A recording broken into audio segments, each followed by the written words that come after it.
All right, well, welcome everybody to another edition of the Unpredictable Pipeline. We are interviewing B2B marketing leaders who are leading their teams through 2020. Things have not been as predictable as we had hoped from the start of the year, but many leaders are thriving, are pivoting their organizations, not just their marketing teams, but also their overall organizations as well. With us today, Cynthia Phillips. She's with Businessolver, runs their marketing team. Cynthia, thanks so much for joining us on this. Hey, thanks for having me, Matt. Excited to be here. So I'm the Vice President of Marketing and Corporate Communications for Businessolver, and we are a benefits technology and services company and have been around for over 22 years and have been doing a lot of pivoting and moving and shaking in the last couple months. I bet. I think that, January, February, things were, sort of starting off on one track, and then all of a sudden March happened. Talk a little bit about sort of the immediate impact you guys felt in terms of both budget and sort of team and resources, and what kind of pivots you started to make early on. You bet.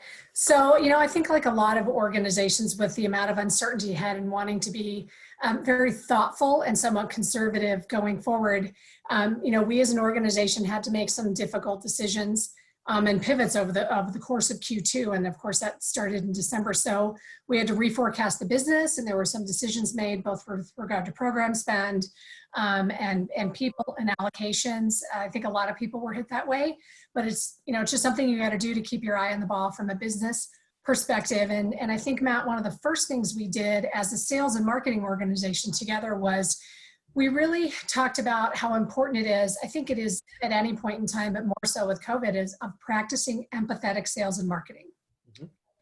And by that, we kind of took what I call the 4E approach, where we are empathetically focused on educating our prospects and clients to equip and empower them as they move through the phases of COVID and crisis management. And so our whole goal was to be helpful, provide value and support.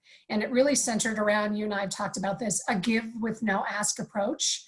So earning the right to have a sales conversation when it's the appropriate time, but in the meantime, be helpful, support, encourage, and advocate. And I know I love the concept of empathetic education, because I think that is, empathy has been a strong theme for a lot of us this year. This was also an opportunity for you guys to lean in and do a lot more video format as well. Talk about some of the ways that your content strategy and content execution has changed, and how that has really sort of been an improvement overall in the results that you're seeing. Absolutely. So basically, literally, we went home on March 13th as an organization, and we pivoted to 100% remote workforce in 48 hours. And that following week, I got together with our content director and team, and we just said, okay, we're pivoting our entire content strategy. What we had on the calendar got pushed aside, and our focus was the give with no ask. And so we created a new normal microsite where we started to develop content for what we considered the 4 stages of COVID or crisis, which is survive, stabilize, reinvent, and grow. And we were focused on survive. And a big part of that was delivering content in a variety of formats. Infographics, guides, things that were helpful, but really leaning on video. So we were able to leverage a lot of our internal subject matter experts for short 5-minute videos on here's how to do this, or here's what we recommend. Again, all about educating and imparting knowledge. We also, as we moved through, started to do a live Facebook Live, and we're now on LinkedIn Live video series with our compliance officer. Compliance is huge in our space, and it's constantly changing. And so every Friday it was Brews with Bruce. And so we had our compliance officer on, giving updates, incorporating other people. Our sales team started to use video in their engagements from a prospect perspective, just because we know people are more likely to watch a video and engage with a video, especially in an environment like this. And so it became an absolute, very much a key part of our strategy and content delivery and engagement. I love the focus on video. I love the focus on short form video as well. And I know that has also, as you guys have pivoted from being able to do in-person events to doing more virtual events, not only have you seen an increase in participation, but it's helping you engage with more members of the buying committee and more stakeholders in the organization. Talk a little bit about what that has looked like and how that diversification has helped you.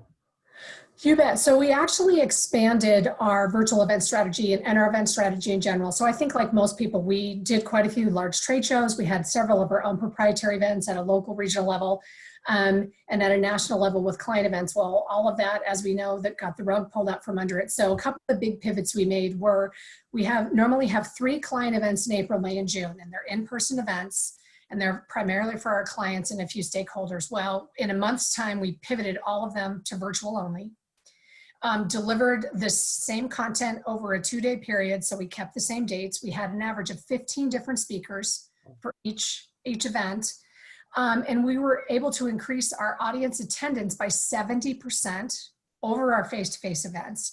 And as you mentioned, Matt, the number of people within an account we were able to reach expanded greatly. Plus, we have other stakeholders that are part of our industry that normally wouldn't have been able to come to those events. They were able to come. So we were really able to extend our reach and drive better engagement across stakeholders and then within top accounts. And then the other thing we did with our sales team was we created a concept of virtual roundtables. So a way for our sales consultants to do some small local things and connect people in a virtual environment.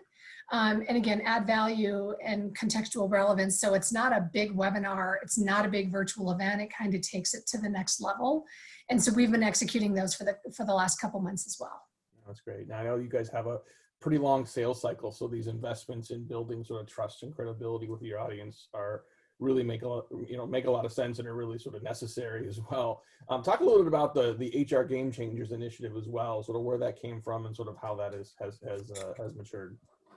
You bet. So that's actually something we started playing around with at the end of last year and early this year. And then I think when COVID hit, we said, okay, we've absolutely got to launch this. So one of the things that we recognize is we serve the HR leaders in their organizations. And as you know, when you think of people who are on the internal front lines, it's been HR front and center for the last couple months and having to deal with supporting their employees through this crisis. And so what we wanted to do was to create, and we created 2 websites that were solely focused on recognizing people who were driving change and innovation in their organizations during this time and helping prepare their organizations for what was coming. And so this was not about the Businessolver brand, and most of them are not even clients. It was really about recognizing and lifting up leaders in the HR industry. And so we launched 2 sites. One is called The Third Question, which is focused on the state and local education and government space. And the other is our HR Game Changers, which is focused more on private sector. And so we do video interviews with HR leaders and other people who are influencers in the industry about what are you seeing, how are you driving innovation, how have you pivoted your strategies.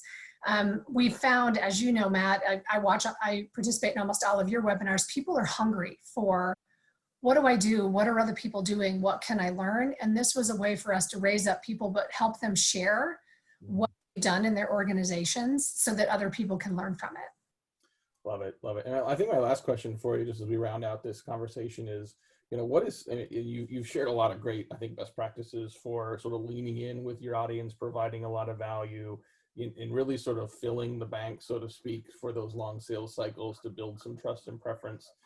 What's something that maybe has surprised you this year? As you've made pivots, as you've gone from sort of in-person channels to virtual and digital channels, as you've done, as you mentioned before, the work didn't decrease, the money you had decreased, the people you had decreased, at least temporarily. What's something that maybe has surprised you that you think is a lesson that's worth sort of sharing with other CMOs and something that people should keep in mind moving forward?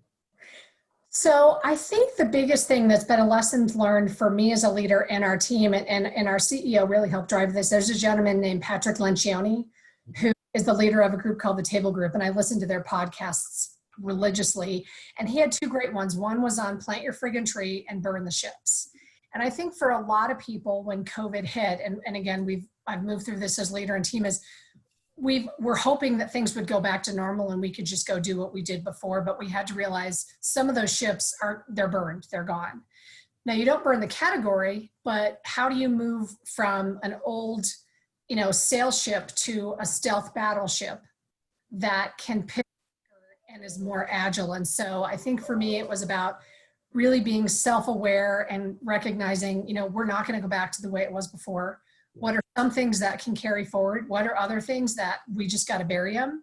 And then what are the new directions we're going to go in, and then adjust quickly and be very agile and continue to know that we're going to have to be agile probably as a persistent approach and strategy going forward to adapt to the environment, but at the same time balancing it with not losing sight of the long-term goals so that you're not herky-jerky, but again, you're agile and pivoting to adjust as needed.